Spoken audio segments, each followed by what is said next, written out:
Good afternoon, everybody, and welcome to the Cordium webinar on the topic of dealing commissions. My name is Bobby Johal. I'm a managing consultant here at Cordium on technical matters.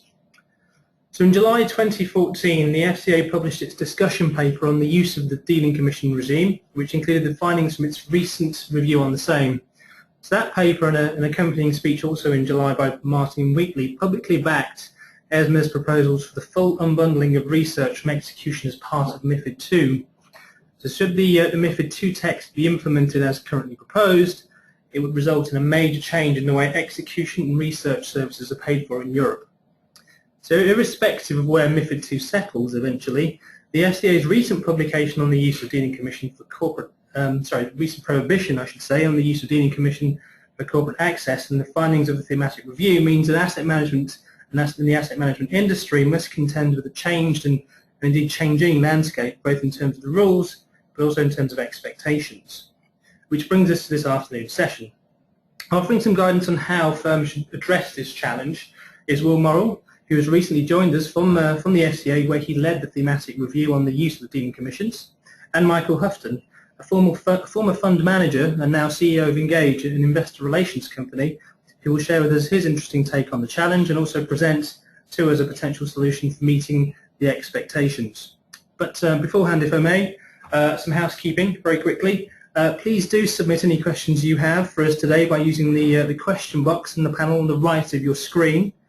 Any questions will be addressed towards the end of the webinar, and those questions are dealt with on a no-names basis, so please do feel free to fire those questions to us. If there are any questions that we have time to address today, we will endeavour to answer them subsequently, communicating directly with you after the webinar. We will also, throughout the course of the session and at the end of the actual panel speakers, be addressing some polling questions to the managers in our audience, so we'd be grateful for your interaction and participation as always. So with that, I shall hand you over to Will Morrell. Will. Thanks, Bobby. So as Bobby said, this afternoon we're going to be looking at some of the current problems in the use of dealing commission regime and also some of the practical things that firms can do to overcome these problems, drawing on the experiences of our clients and the FCA supervisory findings published in DP 14.3. We're not going to talk too much about the proposals put forward in MiFID II until we get the final text, hopefully early next year. But operating at best practice and starting the price discovery process for research will help wherever those rules come out. So, first of all, why does all this matter? At the FCA's Asset Management Conference last year, Clive Adamson, the Director of Supervision at the FCA, set out 3 things that asset management firms should be doing to demonstrate that they are acting in the best interests of their clients. They were: manage conflicts of interest effectively, spend clients' money as if it were their own, and ensure that investment decisions comply with the investor's stated aims and objectives. Using dealing commissions to purchase research is relevant to two of these 3 tests. So it's easy to see why the FCA feels that this is an important issue and worth pursuing. The FCA wants to be confident that managers are putting their clients' value for money, good returns and transparency at the heart of how they do business. Martin Wheatley himself has put support behind the need for change in how dealing commission is used in the UK. So what are the problems? The link between trading volume and research payments. The two shouldn't be related. As mentioned in the DP, why should a piece of research that leads to a trade be rewarded more than one that leads to a manager maintaining a position? What if the fund manager has very low turnover and only ever trades to meet redemptions? Should they be paying for research? Firms paying CSA payments, firms directing CSA payments to ineligible services. This is quite an obvious one, and one that we'll deal with a bit more later on. The opaque nature of the payment mechanism. If firms are unsure what they're paying for execution and research, how are they supposed to know whether they're paying the right amount? And I think that applies just as much to execution as it does to research. What is the correct price for execution?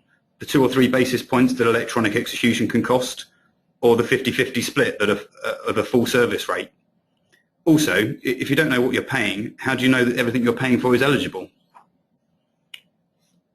Let's not forget that none of these issues are new.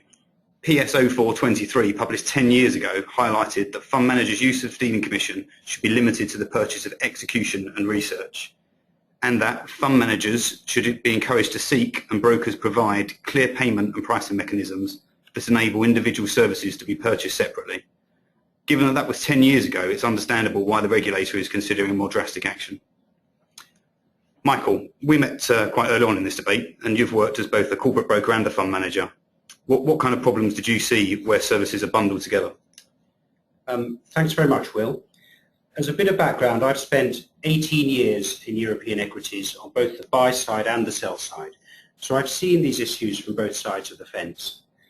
My experiences were that it's very hard to unpick the constituent parts of the bundle and know exactly what you're paying for. Substantial sums are paid for overall service. It's important to highlight the inherent conflicts of linking corporate access to trading volume. For a stock picker, meeting activity is likely to precede any trading. So it's not in your best interests for sales and trading desks to know what you're looking at, because it gives a clear leading indicator as to what your activity might be. As a separate point, there are more than 10,000 quoted companies in Europe. As a generalist, I would often do detailed work on a company, think it could be a great fit with our investment approach, call the IR team and say I'd love to meet them, only to be told, we were in London last week, didn't you know? And of course you don't know, because the system is entirely manual. It's people calling you up and emailing you lists of meetings or not, depending on whether you're on the list and what sort of client you are. My point here really is that access is run in the same way today as it was when I joined Cazenove 20 years ago, and little had changed in the 2 decades before that. There's been no innovation in this area for a very long time. It's an almost entirely manual process for a different era.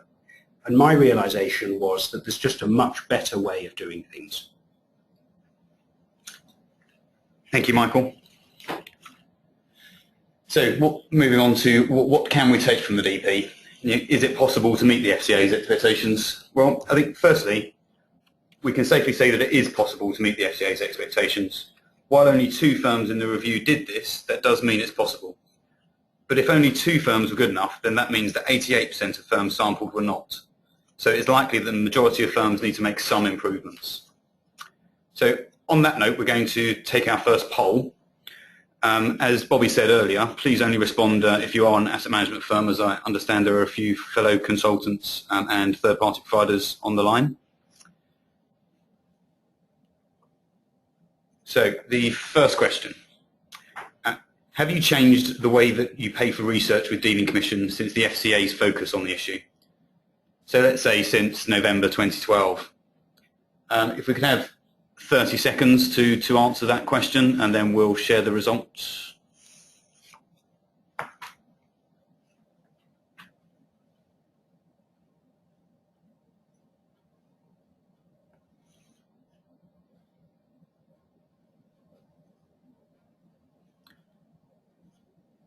Okay, so the poll's now closed, and I think we've got our answers, and it looks like the majority of firms have done something, although typically only a little tweak here and there. And I think that's probably partly due to the fact that there's been so much change in this area that it's been a bit uncertain as to what you should be doing. And hopefully we can provide some clarity on that now.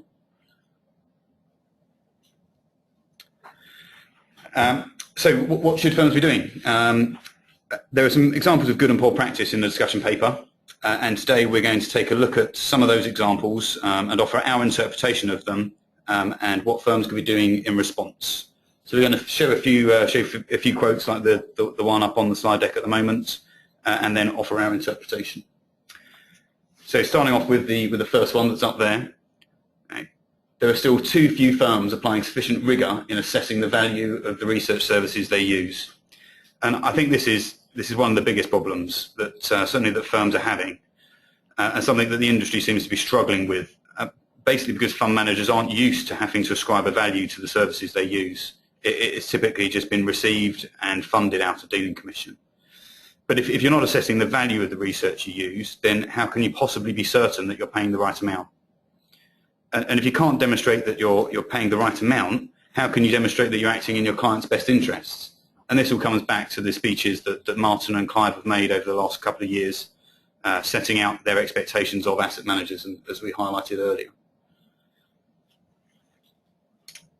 So moving on, So some of the better examples of investment managers seeking to assess the value of research involved an independent assessment by people not involved in the investment process, or the use of proxies such as other price services in the market. So how do you assess value? And I think that's where this quote helps. There are lots of other price services out there that you could use as proxies, or you could use the cost of producing in-house research, so the cost of the salaries and the infrastructure required for a research analyst.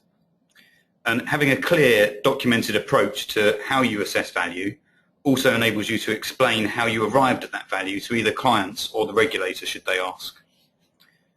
This quote also suggests that the best practice would involve some kind of oversight of this assessment.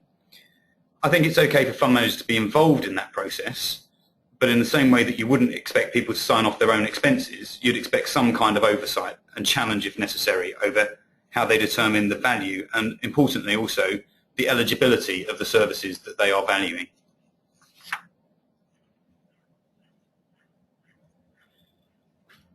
We would like to see investment managers and brokers discuss more about the price of research services to allow investment managers to meet their obligations to customers. And this goes right back to the earlier quote from the policy statement in 2004, where the FCA wants to encourage dialogue between brokers and fund managers about the value of the services that they're receiving. It's our experience here at Cordium that many brokers are frustrated about the level of feedback that they get from their clients as well regarding the research offering. And we understand that many firms are now willing to start discussing the price of their research more. So if you haven't asked already, ask your brokers for prices and start to discuss what you value that they provide and what you're willing to pay for that service. I think the days of brokers simply cold shouldering those questions are over.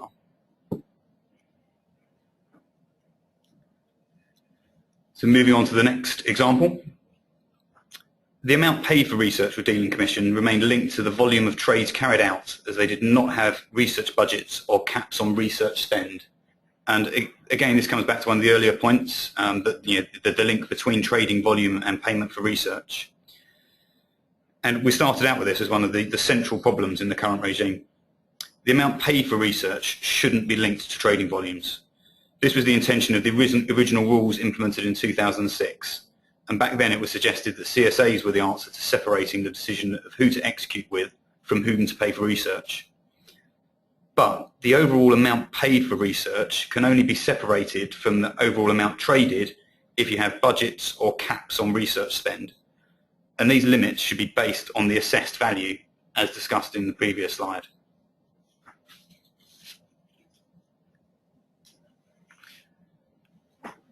And moving on to our next example. One firm was using dealing commission to pay for market data services in full with no apparent mixed use assessment to determine which parts of the service were eligible to be paid for out of dealing commission and which were not. And again, this isn't a new problem. Market data services are featured in many of the FCA's publications on dealing commission, including the conflicts of interest letter in November 2012. The more recent discussion paper talks at length about mixed use assessments. But essentially, if you are receiving a service that is made up of eligible and ineligible elements, then you should assess the value of both of them and then only use dealing commission to pay for the appropriate portion of the bill related to the eligible elements. And that all sounds very complicated, but it's to ensure that you are acting in your client's best interests. It's our experience here at Cordium that best practice in this area is for the management company to pay for any mixed-use services out of its own P&L. That way there is no need for mixed-use assessments, and it is easy to demonstrate that you are not paying for ineligible services, and also that you are clearly putting the best interests of your clients first. To put it simply, would you rather be in a position of having to defend your mixed-use assessment to the regulator, or be able to turn around and say that if there is any ambiguity, then you pay for the service yourself?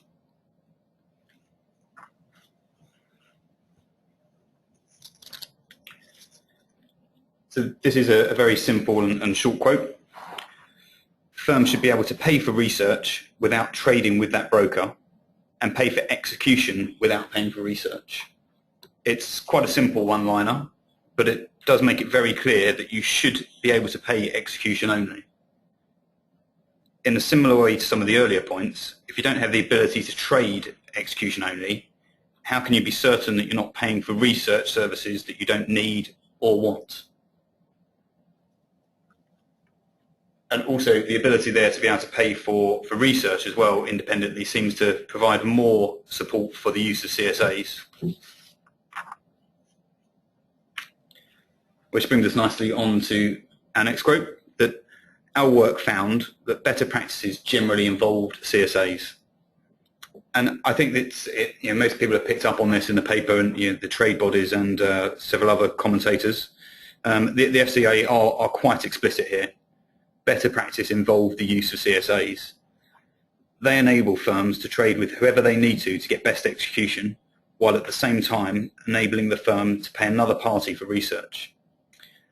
I would suggest firms establish CSAs with as many of their brokers as they can, especially those that you trade with regularly. If there are other brokers that you only use for execution, then you should be comfortable that you are only paying execution-only rates. And I think that comes back to the slide before, where the FCA seems to be supportive of the ability to pay for execution only. If you trade a lot with some brokers but want to reward others for research, you may want to consider using CSAs with the ones you trade with regularly and execution-only rates with the others. You can then reward the others for research out of the CSAs generated by trading with your regular counterparties. This approach allows you to be in control of both best execution and who you execute with, and who you pay for research. And some more on CSAs. A vote did not typically represent a specific monetary amount. Instead, it represents a percentage of the CSA balance. And it's clear that CSAs are very helpful, but they alone are not the answer. You should still assess the value of the research you use and pay an appropriate monetary amount. That assessment of value, whether by a broker vote or by some other means, should ultimately be a monetary amount. There's far too many firms just ranking brokers one against another in a broker voting system or research ranking system. Looking at the monetary amount helps focus everyone's attention on how much of your client's money you are spending on research services, rather than just ranking one research provider against another.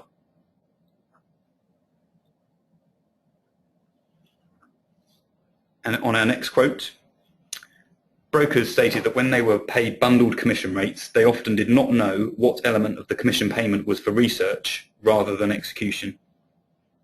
I think this is just more support again for brokers and fund managers to discuss what it is that they value. Brokers would benefit from knowing the splits between research and execution, and also if their research services are valued and well received, then they will also benefit from the use of CSAs. Discussing the splits between research and execution should help them provide you with a better service and be a good starting point for the price discovery process that the FCA are so keen to see.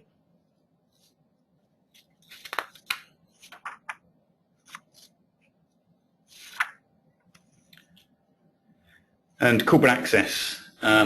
The topic of corporate access probably got more attention than any other part of the Conflicts of Interest Dear CEO letter in November 2012, even though it was only half a sentence and a footnote describing what it meant.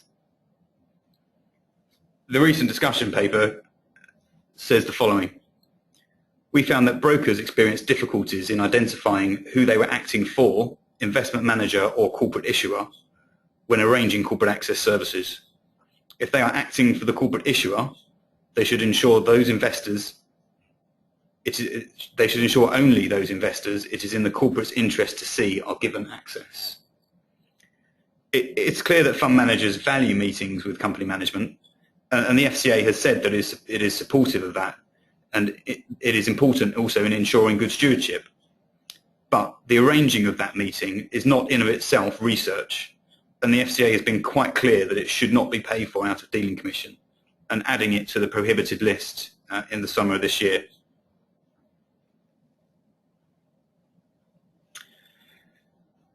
Following the rule changes on the 2nd of June, many asset management firms have sent letters to their brokers telling them that they will not be rewarding them for arranging meetings with company management, and have removed corporate access from their broker vote.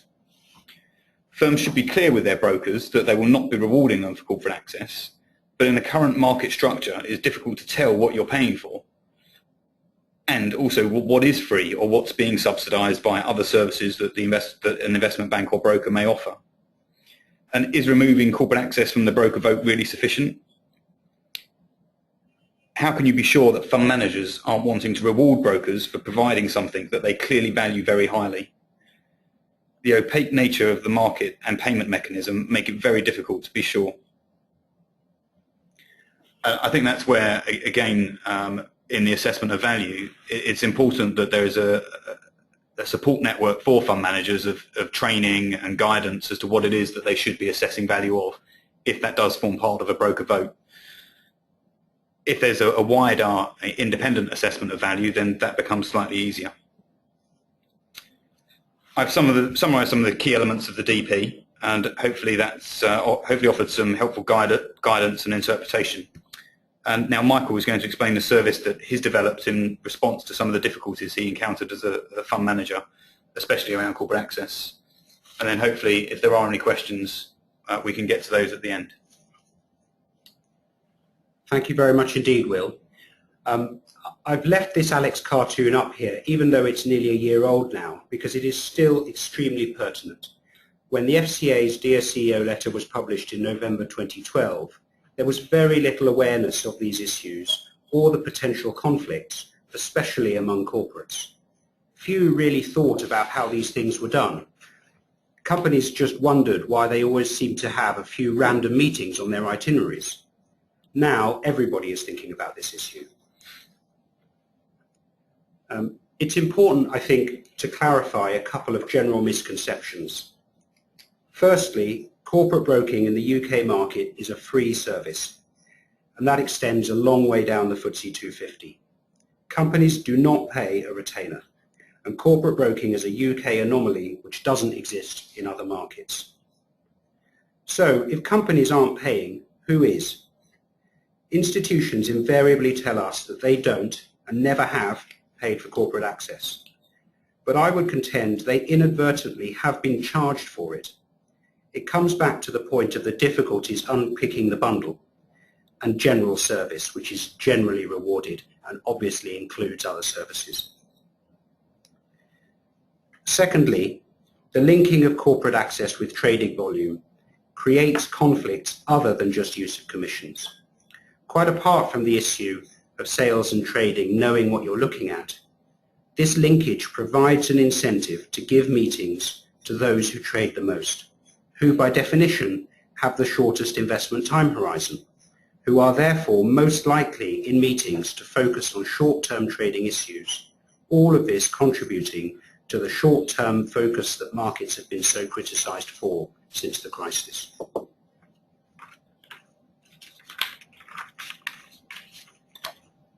What doesn't get enough airtime, in my view, is that all this offers a fantastic opportunity for asset managers. If we move to the next slide, this is work that has been done by actuarial consultants Towers Watson, and it illustrates how significant transaction costs have become. The bars here will show you the average total cost for UK pension funds and how that has evolved since 2007. Growth in passive means that average management fees have compressed, with the result that for the average UK pension fund, transaction costs are now more than all other costs put together. 44 basis points sounds like a high number. It's important to be aware that this is a total measure of transaction cost, including Towers Watson's estimate of factors such as spreads and market impact. Yet for the asset manager, these costs are a pass-through. There is a clear benefit to the manager from minimising transaction costs and hence boosting returns to the end client.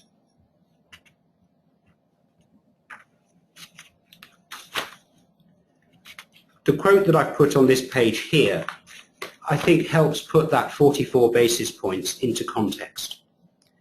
This is an extract from the FCA's best execution paper published in July. For UK savers as a whole, the FCA estimates that every 1 basis point saving in transaction cost could impact investor returns by £37.5 billion over a 30-year period. The impact of compounding is becoming even more important as we move into a post-annuity world and investor time horizons lengthen further. The key point here is that by unbundling and separating out sales, research and execution, asset managers should be able to achieve significant cost savings in each of the constituent parts. And that is clearly good for the manager and for the end client.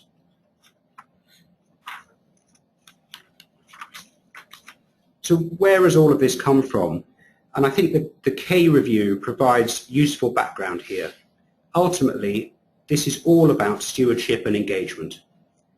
One of John Kay's key findings was that asset managers can contribute more to UK PLC as a whole and to returns for their investors through greater involvement with and improving the performance of the companies in which they invest.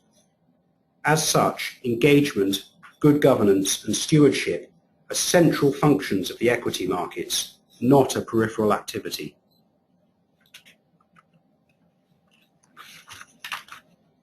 So, what is the solution to all of this?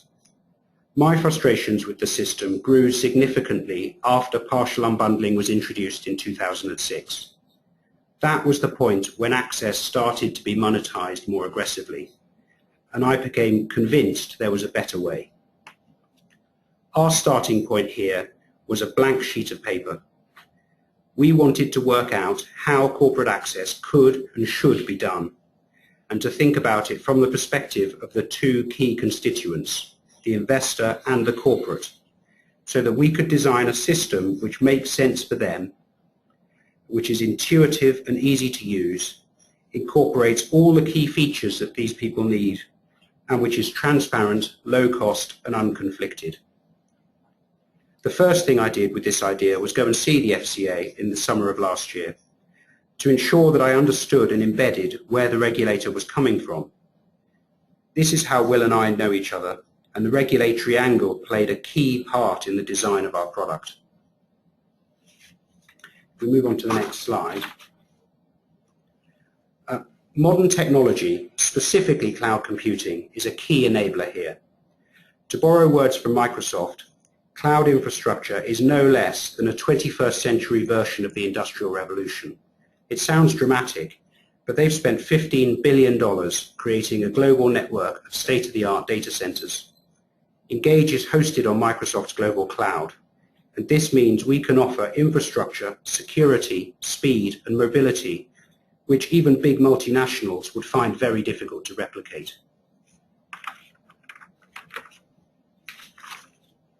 It was very clear to us that with Fidelity and National Grid as day one clients, our IT needed to be world-class. So we've invested heavily in this area, and from an engineering perspective, we have by far the best solution in the marketplace today. Getting the right team of people is also critical in all parts of financial services.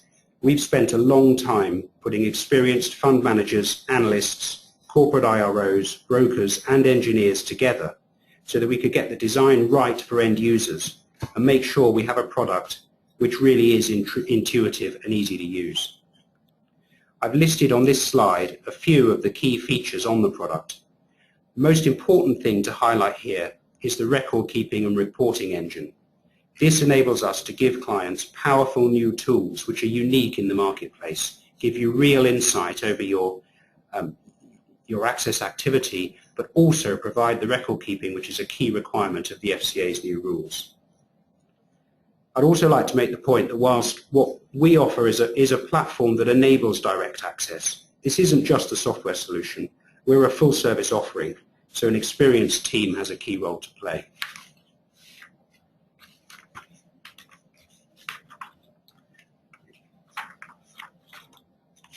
So, which really brings me to my conclusion, that my key point here is that this isn't just about regulation. The regulatory change is a catalyst for a better way of doing things.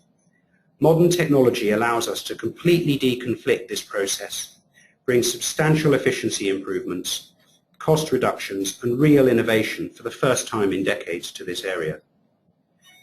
If you have any interest, we'd love to talk to you. There's a lot more information and contact details on our website, engage.com. Thank you very much. Thanks, Michael. So in summary of what firms should be doing, firms should be assessing the value of the services they use, ensure that the services they are paying for are eligible, and also then that they are paying an appropriate amount for those eligible services. That all sounds quite easy, but in reality, as I'm sure many of you will know, it's very difficult. What is the right value and what is an appropriate amount? Well, I think that's where it all depends on your firm and what your individual fund managers value. That's why each firm is going to have to assess the value of the services that they use. Fund managers can be involved in determining that value. After all, they are best placed to know what they value, but there should also be guidance, training and oversight from an independent area of the firm. This ensures that there is challenge, if appropriate, and also a robust governance process in place, similar to the ones that firms would operate if research were a cost to their management company. And ultimately, going right back to the beginning and the quote from Clive Adamson, that's what this is all about, spending client money as if it were your own. And we've got a couple of questions that have come in that I think we're going to try and answer. But also, if anyone else has any questions, please do submit them now, and we'll try to get around to answering those. Oh, sorry, I completely forgot. We're going to do a couple more polls, first of all. Again, please only respond if you are an asset management firm. Again, as there are some other providers on the line. So, will you pay less for research in 2014 than you did in 2013? Yes, a little, no, or not sure. Again, we've got 30 seconds for you to fill that in, and we'll share the results with you.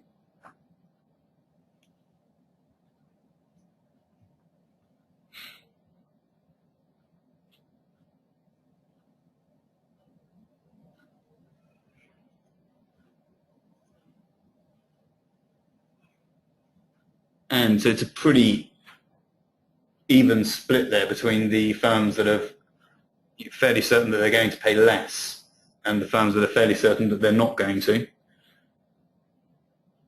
And that's interesting. And obviously, I think the FCA have been keen to point out that this isn't all about costs. It's about making sure that you are paying an appropriate amount. And moving on to the next poll question, and then we'll answer some of your direct questions. Would you pay less for research if it were being paid for out of the management company P&L?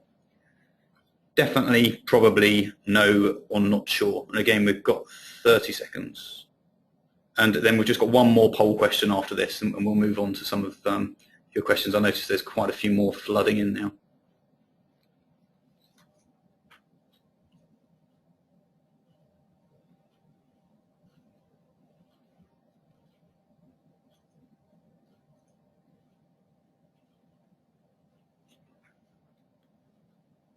And again, that's interesting. I think most firms probably would pay less, but that's a large chunk there that are fairly certain that they wouldn't pay less if they're paying out of management company P&L. So that's good.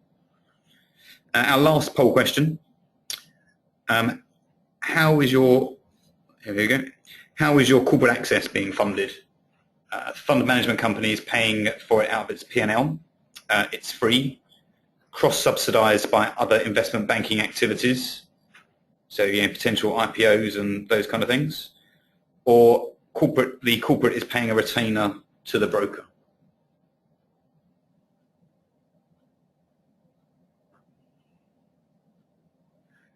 Again, just a few more seconds while we get the final answers in.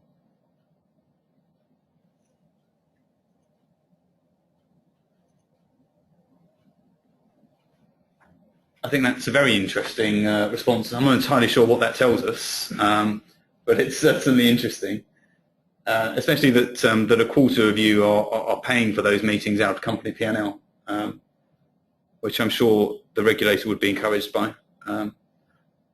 It's a shame we don't have another question about how much firms are paying, but perhaps that will come up in our questioning. Thank you very much for participating in that, everyone. We've now got some other questions. I think Bobby is going to table those for us. Thank you both. Okay, yes, as Will was saying, lots of questions coming in, so I'll try and address these to both of you in turn, perhaps. Perhaps we can start with one that we received at the top of the session. And the question reads as follows: corporate access and the free of charge model. What specific compliance procedures should firms put into place to comply with the rules? I.e., is a general discussion to clients about invitations to conferences, field trips, etc. sufficient? Or should we provide clients with a detailed log of all events attended during the year? Who would like to field that one? I think the idea was that I would field that one, and my response would be that the regulator was very clear in the policy statement that where free access is provided by a provider with whom you have an execution or research relationship, you have to satisfy yourself that you are not cross-subsidizing the cost of that free access via an overpayment for those eligible services. And so that is precisely the scenario where a mixed-use assessment would need to come into play.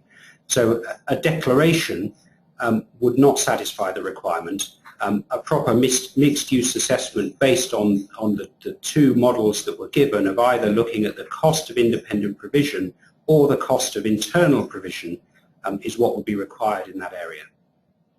And I just agree with Michael. The FCA have been quite clear that arranging a corporate meeting isn't an eligible service to be paid for out of dealing commission.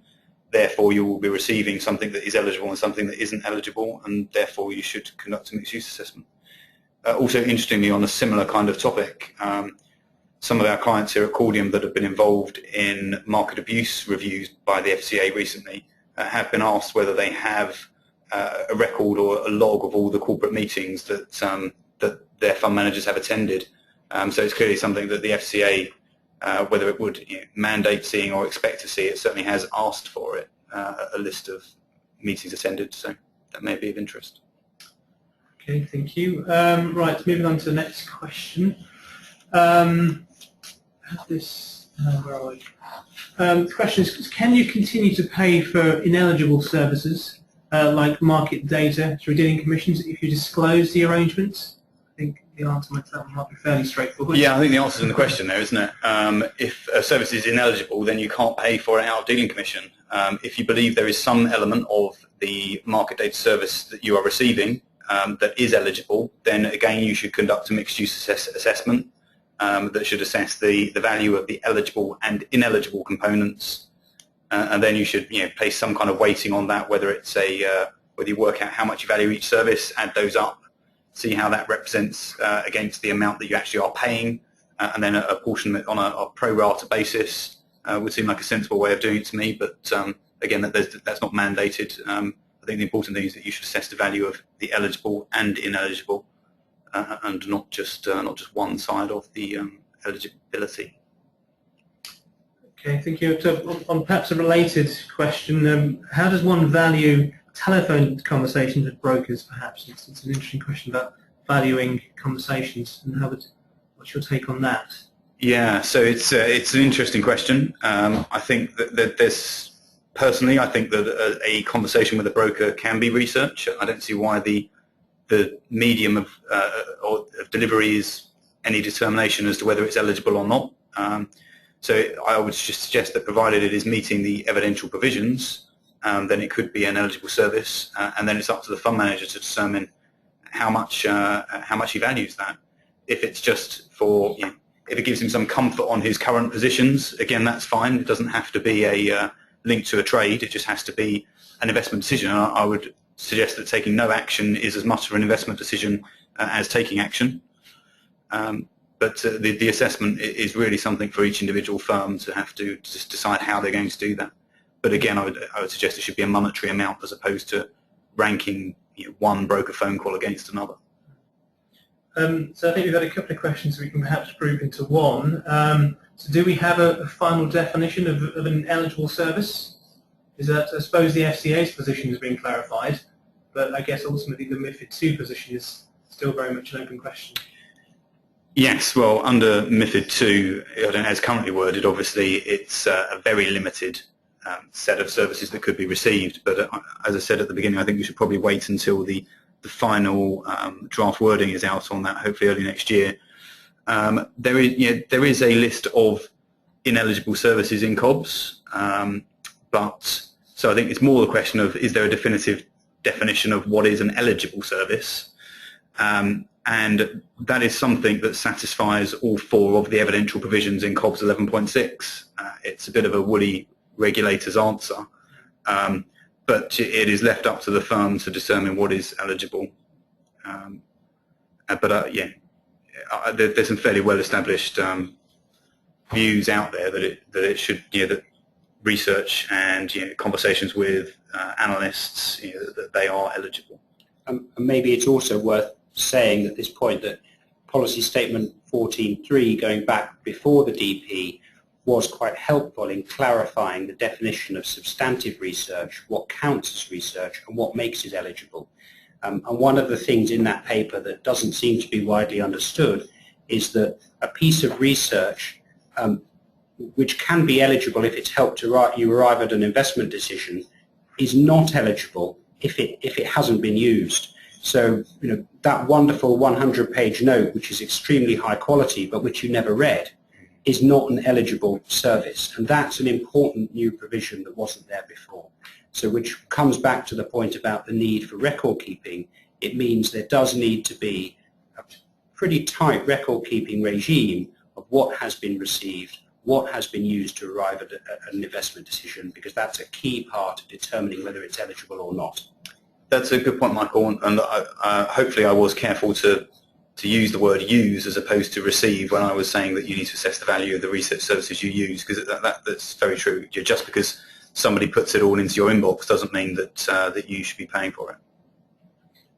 So again, paraphrasing the question, are we happy that that one cannot absolutely pay for corporate access? Does corporate access not fall within the definition of an eligible within the eligibility criteria? Yes, I think it's quite clear now that corporate access, as defined by the FCA, and it is now defined by the FCA as the arranging service of matching a potential investor and a corporate issuer. Again, I'm paraphrasing slightly there, but I think that's good enough.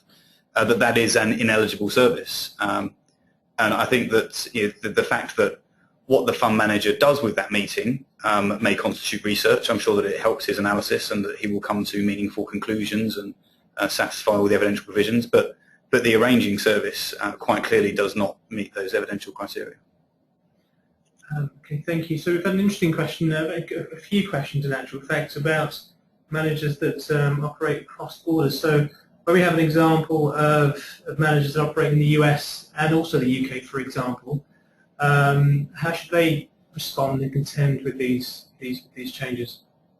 Yeah, this is a very difficult question, and one that I'm sure anyone who's read the recent publications by the FCA will note has been answered simply that the territorial scope of COBS has not changed, and I think that that is true. The territorial scope hasn't changed, so therefore they shouldn't need to clarify what the territorial scope is. But at the same time, this does raise real problems for international managers, especially US managers, where the rules are very different and corporate meetings are allowable. And I think that firms should just try and operate to best practice in the UK. I think that what the FCA has set out, I'm perhaps a bit personally biased, but I think that it is in the best interest of clients to operate in that way. Change is very difficult for international organisations, but I think that it would be best to use your clients' money as sparingly as possible. That's what hits returns, as Michael said with the presentation from Towers Watson. So I think it's best that firms try and pay as little as possible for the services that they are using on behalf of their clients, and that goes for everything. Any services that you're outsourcing, not just any research consumption. Thank you. So another question just come in. So I quote, to comply with the corporate access rules, can we just leave our commission rates as they are, as we are happy with them, and ask all brokers to arrange access to billers for each meeting arranged? Would that be a reasonable approach? Well, maybe I should take this one, and I think the key question there is on, well, how much are you going to be billed, and what are those rates? The rates that you're paying to a broker, if what you're saying is you're separating out access, then those rates cannot be more than separately best execution for execution, and the price that you want to pay for research, which you have evidenced that you think is the right price using all of the things that Will has talked about it being a monetary amount. Now, what was very carefully detailed in the paper is that it would not be acceptable to just pay say a £50 price per meeting while still paying rates which were too high for for execution and for research, because that would very clearly be a cross-subsidization of ineligible service by overpayment for eligible service, which is something that was addressed very, very clearly in the policy statement. Yes, I just agree. It depends on how you've assessed the value of the services you're receiving. If you're happy that you've got a good execution rate and you're happy that you're paying an appropriate amount for your research, then if the firm that's arranging your meetings bills you separately, that's a reasonable situation. It's about making sure that you have assessed the value of the services you're receiving and that you're paying an appropriate amount, and that you're paying for ineligible services out of the management company P&L. So is it fair to say that if a firm were to pay execution-only rates, can they accept free access? I think the short answer to this is yes. It's in one of the policy statements or discussion papers that you don't have to pay for access, but you have to be comfortable that you are not paying for it. So if you are happy that you are paying reasonable execution-only rates, and as Michael said, not paying inflated rates to cross-subsidise other services, and that you're happy that the meetings are being funded from elsewhere, the cross-subsidisation in the broker's business model or a corporate retainer, but it's about being comfortable that you definitely are paying execution-only rates, and given the pressures on execution rates from electronic providers, I would suggest that the bar's quite low on what you should be paying for execution. Okay. So how about a different scenario? Would you consider it wrong to charge clients a wrapped fee, in inverted commas, rather than a per transaction fee, and then apply any costs of execution to their accounts, whether or not that charge is used for execution or research? I'm not entirely sure I understand the question. So this actually to just charge it onto the account as a fee. I know that's one of the suggestions that has been put out there, a research charge. I'm not sure how possible that is in the regulated fund space, but obviously hedge funds have that ability if they can get that agreed by a management board company. If clients are willing to sign up to that, and the board is willing to approve it, and it's a reasonable amount that you're paying for research, then I think that's certainly more transparent. It prevents the link between trading volume and payment for research. I think that the one thing that's worth mentioning there is where the MiFID II discussion is, that may not be acceptable if MiFID II comes out where currently proposed, because if you are receiving a research service, you should have a contractual arrangement with that research service provider from the management company. But then there is potential scenarios that some people have discussed of then having a charge back from the management company to the fund. But I think that would be quite specific to the hedge fund space as opposed to anything else. Okay, thank you. So we've had lots of questions and discussions about, and from a manager's perspective, but to comply, in order to comply with the changed landscape as we've discussed, is there anything you can suggest that broker-dealers should be doing or can be doing in anticipation of the changes? Yeah, I think hopefully I certainly alluded to some of them, that I think the brokers should start getting involved in discussions with their clients about what it is that they value, and that can be execution or research. There are different forms of execution and different levels of service that brokers can provide, and that may be more valuable. That there isn't, if a broker is willing to take a certain portion of a trade onto its books for a short period of time to help a fund manager get a trade away, obviously that's going to be more expensive than direct market access. So I think that they should do as the FCA suggested and start to enter into those discussions with their clients, see what it is that they value. And I think that in terms of protecting brokers' business models and livelihoods, I think they should start to enter into those discussions now to see how they are going to cope with whatever regulatory change comes about. And I think that no matter where the MiFID II discussions come out in the new year, I think there will almost certainly be some kind of change in this area. Okay, thank you. So perhaps revisiting a question you had earlier on the cross-border question, we mentioned that we should keep, as far as possible, best practice for UK clients. So that the question's been posed: do we mean here clients based in the UK, or all clients of the UK asset manager? So, for example, where the management of that particular portfolio has been delegated to a US manager, let's say. Yeah, and again, it's the same difficult question. I'm fairly sure that the FCA would like to ensure that it covers as much as possible to ensure any kind of regulatory arbitrage or people simply sub-delegating to a US investment manager. I would also question how ethical that would be to, and it would be quite transparent as some kind of regulatory arbitrage. So I think where possible, you should apply it to as much of your UK business as you can, whether that's UK clients and clients domiciled in the UK or clients of your UK asset management business. And I think, let's be honest, I think these rules are designed to produce better outcomes for clients. I think that's something that fund management companies should be embracing and trying to do as much as possible. You're going back to some of the original quotes from Martin and Clive from their speeches. That is what fund management companies should be doing. So I think it's more about trying to do the right thing rather than trying to avoid certain regulations by changing your business model. Okay. So perhaps this may be a difficult question to answer, but let's pose it anyway.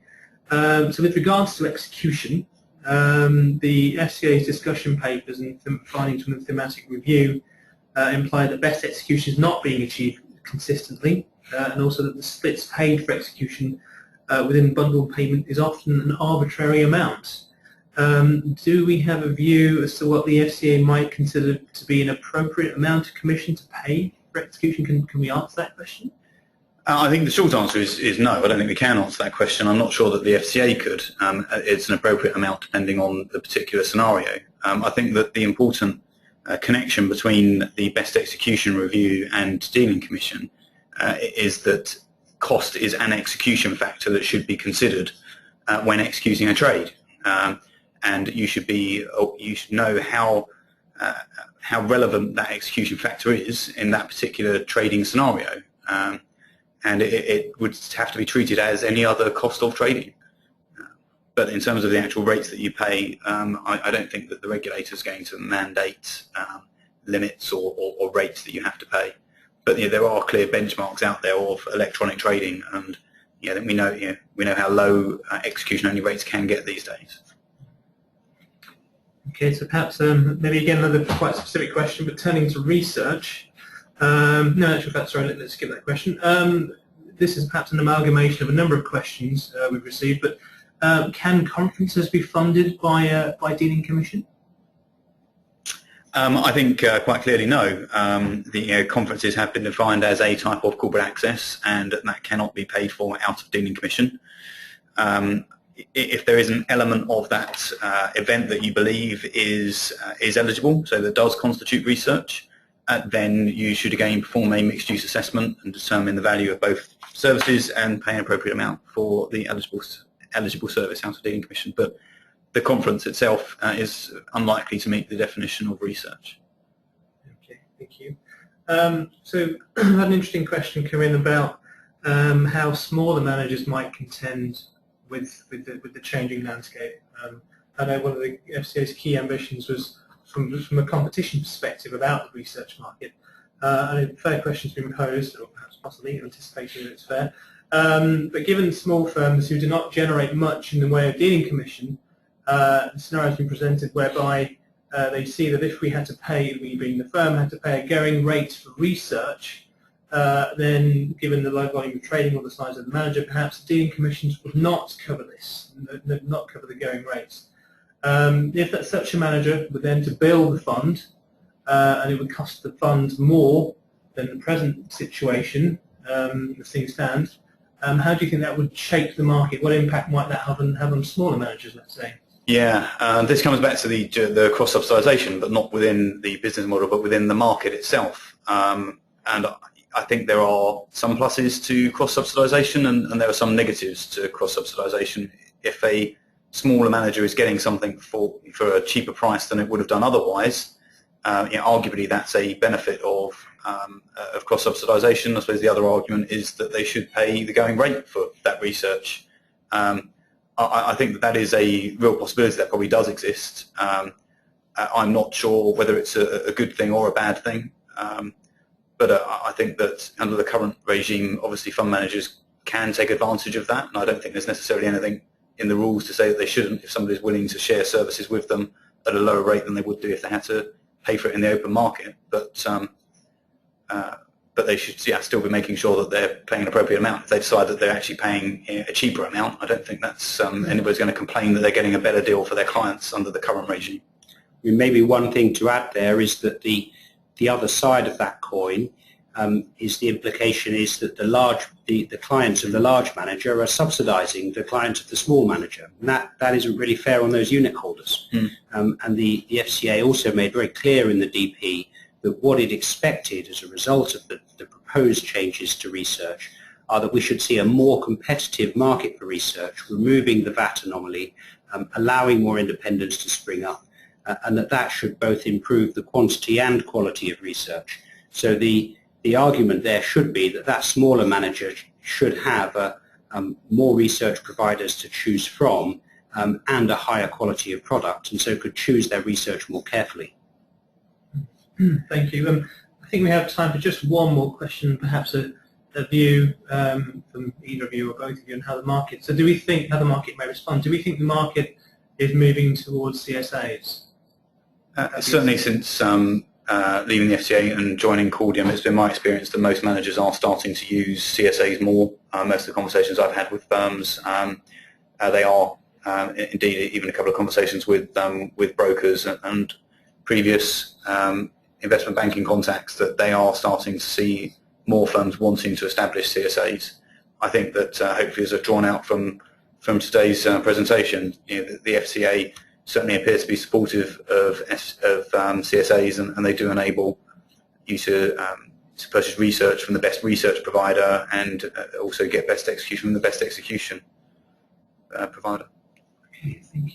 And my final adjunct to that would be to agree with Will, but also say in the hundreds of managers who we've met, what we're finding is that there are a lot of people who are re-examining practices that have been in place for decades, and quite a few people who are doing things not because they've never really thought that there was anything wrong, but they're now starting to look at, well, actually, do I get value from bundled rates? Is this the right way to do things? And people generally are looking at re-examining all of those practices. And there's now more, people are looking at these things more than I've ever seen them before in my time in the industry. And I think that's something interesting to take more generally from the recent work and publications that has come out of the FCA, that they certainly appear much more willing to challenge current market practice, and the response that, well, that's the way we've always done it. It doesn't cut it anymore. Brokers should be assessing their practice. Brokers on the best execution side I was thinking of in the thematic paper there, that they should be assessing their current practices, making sure that they know what the rules are, that they are actually adhering to those rules, and that they are getting the best deal for their clients. The same on the asset management side. We saw the publication on the fees and charges work earlier in the year, the dealing commission review. There's the proposed thematic review of market abuse coming out at some point this year according to the business plan. And also then there's the proposed thematic work on asset managers acting as good agents. We've not seen any sign of that at any of our clients yet, but that was still put forward in the business plan. So I think there is a real willingness to challenge these accepted market practices. And I think as the final adjunct there from us would be that we were now really seeing signs of change in behaviour. We have Fidelity, BlackRock, Newton who are leading the way in terms of adopting our services, and I think there are many others who are looking at change as well. So there's definitely people looking at practices that they haven't done before. Okay, thank you very much. The clock is really against us, unfortunately. We have to bring the session to a close, and we could have probably gone for another hour given the rate of questions and indeed the interesting, informative panellists we've had this afternoon. Let me say very quickly that we will be distributing the slides, and a recording of the session will be available on our website very shortly. If you do have questions that persist, unfortunately we couldn't answer all of them in the time frame allotted. Please do feel free to email them to marketing@cordium.com. I think that's it. Let me just say very quickly thank you to our panellists this afternoon, Will Morrell and Michael Hufton, and also of course you, the audience, for your time and participation. Thank you very much indeed.